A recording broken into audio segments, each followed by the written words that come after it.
forget to subscribe my channel. Hang Duk Mana. Sas. Assalamualaikum, selamat datang lagi ke channel Hang Duk Mana. Mari kita dengar respon Datuk Kawamen terhadap isu apa?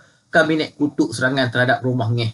Jemaah Menteri dalam mesyuarat hari ini mengutuk sekeras-kerasnya insiden lontaran molotov koktel ke arah kediaman ahli Parlimen Beruas Datuk Ngeh Kong Ham di Air Tawar, Perak pagi tadi, kata Menteri Komunikasi Fahmi Fadil. Okey tuan, mari kita dengar respon detail untuk Kamal Amir. Dia akan kita komen macam biasa. Sesuatu yang saya agak sedih.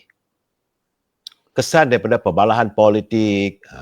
Saya dah katakan, saya ingat dalam 3-4 bulan dulu, kekhawatiran saya, negara kita ini masih lagi terjebak dalam percaturan politik resis dan politik menunggang agama. Kita rakyat dipecah-pecahkan kesan daripada percaturan politik. Akibatnya saudara, hari ini kabinet telah pun mengutuk bagaimana berlaku serangan ke atas rumah seorang ahli parlimen. Sebab itu hari ini Jemaah Menteri mengutuk serangan yang menggunakan bahan letupan, molotov koktel sebagaimana yang dinyatakan oleh pihak polis ke atas kediaman ahli parlimen Beruas, Datuk Ngeh Kong Ham di Air Tawar, Manjung awal pagi tadi. Selaku Menteri Komunikasi, Saudara Fahmi Fadil berkata, serangan itu jelas melanggar undang-undang dan memberi amaran tindakan tegas akan diambil oleh pihak berkuasa. Sebab itu Jemaah Menteri dalam mesyuarat Jemaah Menteri hari ini mengutuk sekeras-kerasnya tindakan jenayah dengan membakar kediaman ahli Parlimen Beruas yang berlaku awal pagi tadi serta mengucapkan penghargaan kepada pihak bomba yang memadamkan kebakaran dengan segera. Kediaman Speaker Dewan Undangan, Ngeh Kong juga beliau adalah sebagai Speaker. Kediaman Speaker Dewan Undangan Negeri Perak yang juga ahli Parlimen Beruas, Datuk Ngeh Kong Ham di Lorong Semarak Jaya, Air Tawar, Manjung diserang dengan menggunakan bahan letupan molotov koktel awal pagi tadi. Dan kejadian itu menyebabkan kebakaran yang turut memusnahkan 3 buah kenderaan milik beliau. Jadi menurut laman media sosial, antaranya beliau berkata kebakaran dapat dibendung dan tiada kecederaan membabitkan dirinya dan keluarga. Namun Ngeh memaklumkan pihaknya akan mengadakan sidang media di Pusat Khidmat Air Tawar. Itu gambarannya. Saya merasakan apakah banyak orang menimbulkan kesan apakah ini kerana disebabkan oleh kenyataan Ngeh yang dilihat seolah-olah mau mencampuri urusan tertentu dalam agama Islam. Jadi sebab itu saya bersetuju pandangan Ketua Pemuda PAS Yang Berhormat Saudara Fadli. Dia kata serahlah pada pihak polis untuk buat siasatan. Jangan kita pula membuat pelbagaian spekulasi. Kita ni saudara, negara kita ni mudah sangat terjebak dalam spekulasi yang tidak menentu.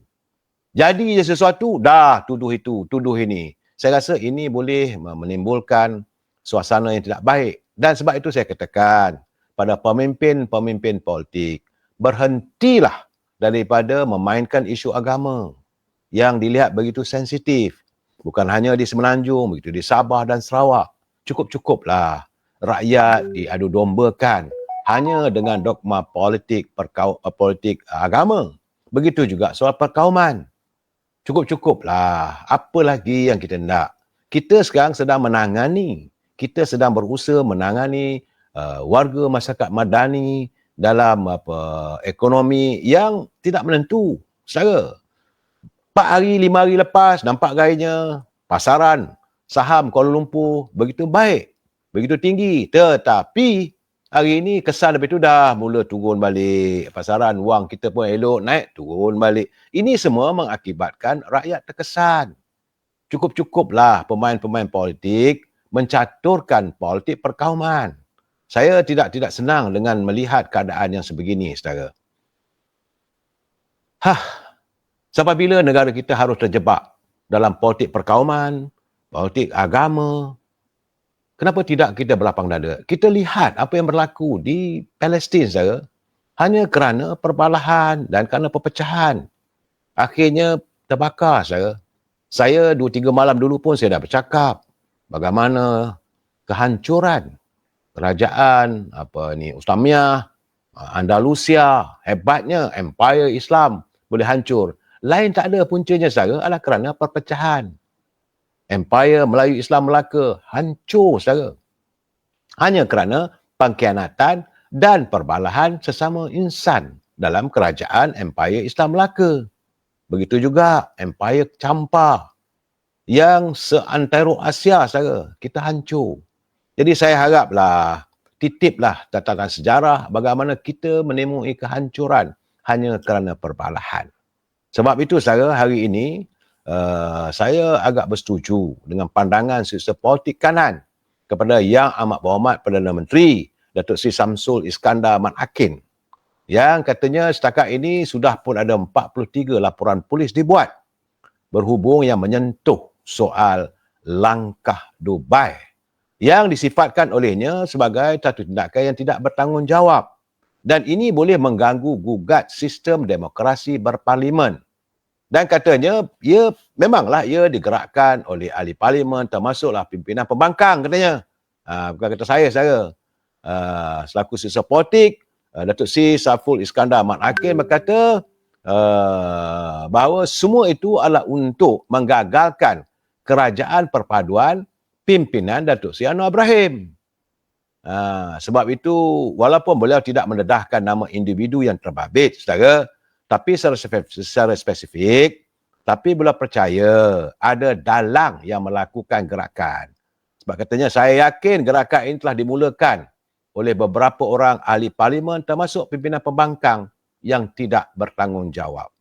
Jadi katanya tindakan mereka pada hakikatnya boleh memudaratkan demokrasi berparlimen dan boleh menimbulkan keresahan dan mencetuskan ketidaktentraman dalam negara kita. Secara tak wujud, dia kata punca kejadian patut dikaji dan mungkin boleh angkara sendiri. Kemudian tuding jari ke pihak lain. Itu kata tak wujud katanya. Joker kata kalaulah tahun 2018 Barisan menang takkan ada masalah macam ini. Dah 5 tahun tak habis-habis. Itu kata saudara Joker 88. Banyak benda yang bagi saya kalau kita melihat masa silam, masa lampau, orang kata jangan dikenang masa berlalu. Kita bannerlah balik. Bukan tak boleh dibannerkan. Saudara. Jadi, laporan polis yang dilakukan oleh Datuk Seri Samsul, pihaknya meminta agar Polis Diraja Malaysia menyiasat gerakan berkenaan yang didakwa bertentangan dengan Seksyen 124B, Seksyen 124C Kanun Keseksaan. Jadi bila menambah, laporan polis dibuat susulan pendedahan oleh seorang polis blok yang mendakwa terdapat gerakan bersungguh-sungguh untuk menggulingkan kerajaan.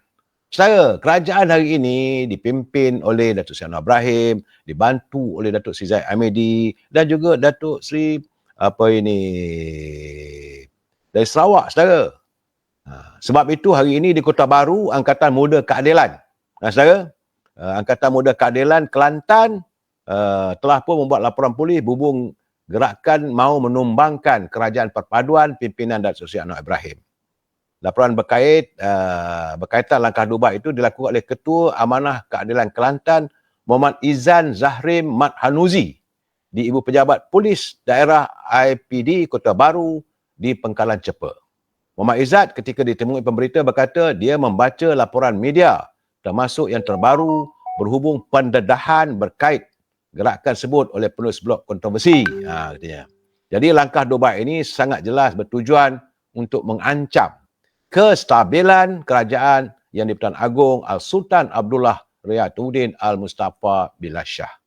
Perkara sebegini katanya mengganggu ketenteraman persekutuan dan menggugat sistem demokrasi berparlimen dalam negara.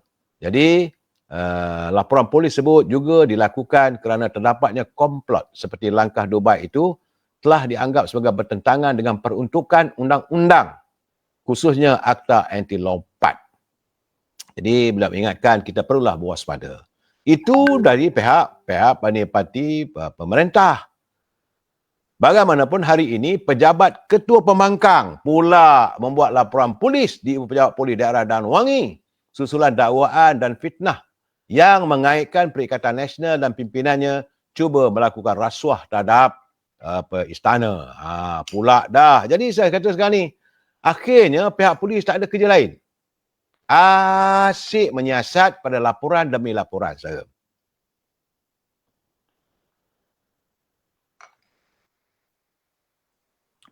Menurut siswa sulit kepada Datuk Seri Hamzah Zainuddin, saudara Ikhwan Fadli, laporan polis dibuat atas usaha untuk membersihkan imej baik Ketua Pembangkang merangkap Siswa Agung Perikatan Nasional yang terjejas kerana fitnah yang dilemparkan.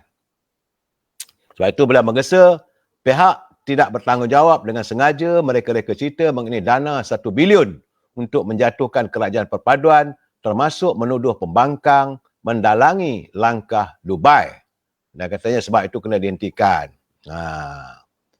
Ayub dari sini dia kata soal ni pun satu juga cukup-cukup lah layan kerana politik dalam Malaysia tumpukan hal-hal ekonomi luaran. Betul. Saya setuju.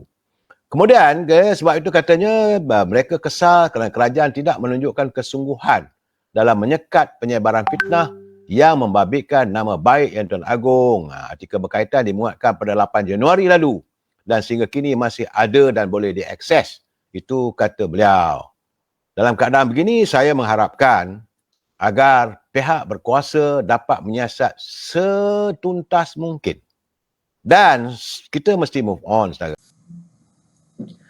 Kita saya baca detail sedikit. Rentetan insiden itu, Fahmi yang juga jurucakap Kerajaan Perpaduan berkata, Jemaah Menteri turut mengingatkan seluruh rakyat Malaysia agar sentiasa bertindak berlandaskan undang-undang termasuk dalam mengurus perbezaan pandangan. Jangan sesekali membuat percubaan mengapi-apikan statement atau masuk rakyat melanggar undang-undang, terutama terhadap mereka yang berlainan pendapat. Jemaah Menteri turut memberi amaran keras bahawa sebarang tindakan yang melanggar undang-undang akan diambil tindakan tegas oleh pihak berkuasa, katanya pada sidang media di Putrajaya hari ini. Kalian tuan, mari terus menyokong kerja Perpaduan dan PMN Ibrahim. Assalamualaikum.